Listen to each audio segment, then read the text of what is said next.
Hello दोस्तों, कैसे हो आप सभी लोग। मैं स्वागत करता हूं आपके अपने चैनल फ्रेंडशिप एजुकेशन में। और आज हम यहां पर कंटिन्यू करने वाले हैं हमारा बीएसटी। और शुरुआत करेंगे चैप्टर नंबर 4 बिजनेस सर्विसेज की, जो कि आएगा टर्म फर्स्ट के हाफ ईयरली एग्जामिनेशन में। तो इस चैप्टर के नाम से पता चल रहा है कि हमें पढ़ना होगा सर्विसेज। अभी तक हमने पढ़े थे गुड्स। गुड्स हमें पता था, सर्विसेज भी हमें पता है। अब हम इनको डिटेल में पढ़ेंगे कि सर्विसेज क्या होती हैं, सर्विसेज और गुड्स के बीच में डिफरेंस, और सर्विसेज कितने टाइप्स की होती है, उनके अंदर के फीचर्स, फंक्शंस, प्रिंसिपल्स, वो सब हम डिटेल में एनालाइज करेंगे। So without wasting any time any more, let's start. ये आता है अपना इंट्रोडक्शन। तो यहाँ पे सर्विस की डेफिनेशन छुपी हुई है हमारी। ग्रीन पेन सही है। ठीक है, सर्विस की डेफिनेशन यहाँ से आप देख लीजिए। सर्विसेज आर दो separately identifiable, essentially tangible, intangible activities that provide satisfaction of wants that are not necessarily linked to the sale of product और another service। यहाँ पे कोई प्रोडक्ट नहीं होगा, देखो कोई मैन्युफैक्चरिंग प्रोसेस यहाँ पे नहीं होगी। यहाँ पे हमें एक वर्ड को नोटिस करना है, इनटेंजिबल, जिसे हम छू ही नहीं सकते। अब जिसे हम छू नहीं सकते तो उसका प्रोडक्शन हम कैसे करेंगे। तो एक ऐसी तकनीक, एक ऐसा वे जिससे ह्यूमन वांट्स सेटिस्फाई हो सके without without any production of any goods और एनी प्रोडक्ट। तो यहीं पे लिखा है सेपरेटली आइडेंटिफिएबल कैसे है, क्योंकि इनटेंजिबल होते हैं। यहाँ पर हम आगे पढ़ेंगे 5 आईज। ठीक है, 5 आईज इसका मतलब क्या है, देखो आगे पढ़ेंगे। ये तो यहीं आगे, ठीक है, यहीं से पढ़ लेते हैं। Intangible, inconsistent, inseparability, inventory and involvement. तो बेसिकली क्या है, 5 है नेचर ऑफ सर्विसेज। हमने पढ़ा था कि इस चैप्टर में हम पढ़ेंगे basically nature, functions, principle of services. तो पहला है नेचर। तो nature of services five five types की हैं। देखो 5 नेचर्स एंड सर्विसेज देख लेते हैं। इनटेंजिबल, टेंजिबल का मतलब क्या होता है, एक रिजिड स्ट्रक्चर, और इनटेंजिबल यानी नॉन रिजिड स्ट्रक्चर। तो हम कोई भी सर्विस लेते हैं, जैसे रेस्टोरेंट पे हम बैठ के फूड ईट कर सकते हैं, तो वो क्या है, इनटेंजिबल सर्विस है। ठीक है, मूवी देख सकते हैं, इनटेंजिबल है मूवी। ठीक है, हम उसको देख सकते हैं, फील कर सकते हैं। एसी को हम खरीद सकते हैं, वो तो गुड है, पर उससे मिलने वाली सर्विस फील कर सकते हैं, छू नहीं सकते हैं। तो इनटेंजिबल इसका क्या है, एक सेपरेट आइडेंटिटी बन जाती है।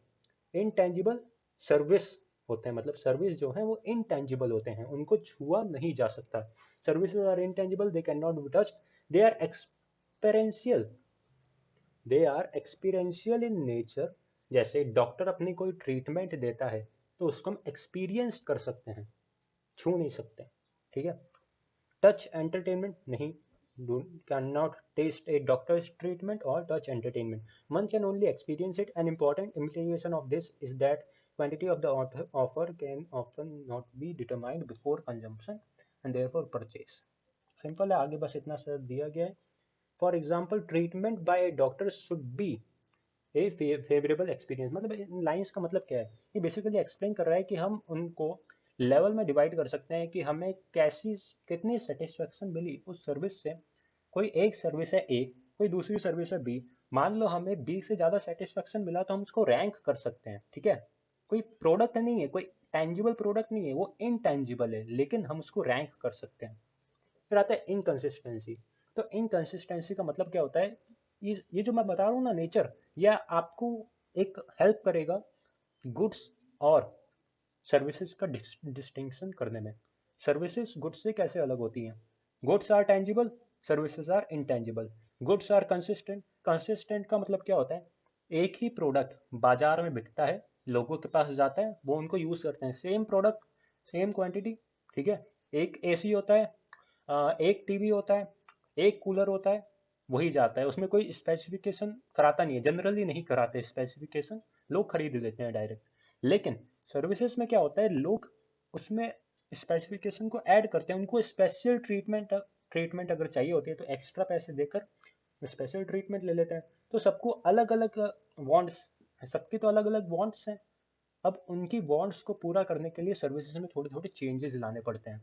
तो उन चेंजेस लाने की वजह से सर्विसेज जो होती है वो इनकंसिस्टेंट हो जाती है, कंसिस्टेंट नहीं रहती। The second important characteristic of services is inconsistent. Since there is no standard tangible product, services have to be performed exclusively each time. हर बार हर एक कस्टमर के लिए अलग अलग सर्विसेज को परफॉर्म करना पड़ता है। इसलिए different different customers have different demands and expectations. सही बात है, डिफरेंट कस्टमर्स की डिफरेंट डिमांड्स होती है, तो उनके अकॉर्डिंग सर्विसेज को चेंज करने पड़ते हैं, सर्विस में चेंजेस करने पड़ते हैं। जैसे एग्जांपल ले लेते हैं मोबाइल सर्विसेज का। किसी को 1 महीने का रिचार्ज चाहिए, सस्ता वाला जिसमें मोबाइल डाटा ना हो। मोबाइल डाटा वाला रिचार्ज किए तो महंगा हो जाएगा, एक्स्ट्रा कराना चाहे एक्स्ट्रा करा ले, ज़्यादा वर्क है तो ज़्यादा वर्क। तो ये क्या है, स्पेसिफिकेशन में देखने को मिल रहा है कि डिफरेंट डिफरेंट चेंज हो रहे हैं यहाँ पे ऑफर में। उन ऑफर के चेंज के कारण इसमें कंसिस्टेंसी नहीं रहती, इनकंसिस्टेंट हो जाता है अपना सर्विसेज। अब थर्ड नंबर फंक्शन हम नेचर हम देख सकते हैं, इनसेपरेटेबिलिटी। इनसेपरेटेबिलिटी का मतलब क्या है, देखो यहाँ पे इनसेपरेटेबिलिटी। अब आता है इनसेपरेबल। इनसेपरेटेबिलिटी का मतलब क्या है, देखो another important characteristic of services is simultaneous. देखो simultaneous activity of production and consumption being performed. तो इनसेपरेटेबिलिटी का मतलब क्या होता है कि जो जब भी सर्विसेज को हम परफॉर्म प्रोड्यूस करते हैं उसी टाइम सर्विसेज का जो है कंजम्पशन हो जाता है। लेकिन गुड्स के केसेस में क्या होता है, हम गुड्स को प्रोड्यूस करके स्टोर कर सकते हैं ताकि बाद में बेचा जा सके। लेकिन सर्विसेज में क्या होता है, जैसे ही प्रोड्यूस करते हैं वैसे ही उसका कंजम्पशन हो जाता है। डॉक्टर जैसे ही ट्रीट करता है वैसे ही पेशेंट का ट्रीटमेंट हो जाता है। वही है, this makes the production and consumption of services seem to be inseparable. ठीक है, इनसेपरेबल, सेपरेट नहीं होते, प्रोडक्शन और कंजम्पशन साथ में चिपके हुए होते हैं। जैसे ही प्रोडक्शन होता है वैसे ही कंजम्पशन भी हो जाता है।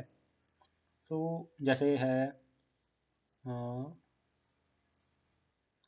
तो ये होता है इनसेपरेटिबिलिटी का मतलब। अब हम देखते हैं इन्वेंट्री का मतलब क्या होता है। देखो इन्वेंट्री,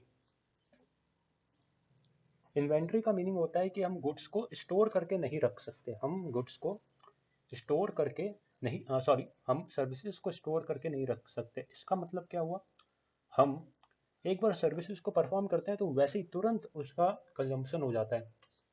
लेकिन गुड्स को हम स्टोर करके रख सकते हैं, वेयर हाउसेस में स्टोर कर लो, बाद में बेच लेना। लेकिन सर्विसेज का जैसे ही प्रोडक्शन होता है वैसे ही उनका कंजम्पशन भी हो जाता है। सर्विसेज हैव लिटिल और no tangible component and therefore can not be stored for a future purpose. Future use के लिए हम उसको स्टोर नहीं कर सकते। That is services are perishable, खत्म हो जाती हैं, एक बार हम प्रोड्यूस करते हैं वैसे ही खत्म हो जाती हैं। Providers can at best store some associated goods but not the service itself. This means that the demand and supply needs to be managed as the service has to be performed as and when the customer asks for it. यही कुछ simple definition है। बड़े बड़े paragraph लिखे हैं, आप इनको short में भी लिख सकते हो। Last and final, involvement. ठीक है, इन्वॉल्वमेंट। इन्वॉल्वमेंट का मतलब क्या होता है कि कस्टमर को इन्वॉल्व होना पड़ता है in the process of production and consumption. देखो, one of the most important characteristics of services is the participation of the customer in the services in the service delivery process. Services को delivery कब देते हैं, service जैसे ही produce होती है उसी time उनकी उसकी डिलीवरी भी हो जाती है। सही है ना, जैसे ही प्रोडक्शन होता है वैसे ही हम उसका कंजम्पशन भी कर देते हैं। A customer has the opportunity to get the services modified according to specific requirement. जिस टाइम प्रोडक्शन उस टाइम कंजम्पशन, और as per the needs of the consumer they can be modified. अब difference between goods and services, जो मैंने 5 point बताए जो कि इस बुक में लिखे गए, उनको हम बेसिस लेकर चलेंगे और उनकी मदद से हम गुड्स एंड सर्विसेज के बीच में डिफरेंस फाइंड आउट करेंगे। पहला है नेचर। ठीक है, दो तो यही है, नेचर है, टाइप्स हैं, नेचर एंड टाइप्स। इनटेंजिबल,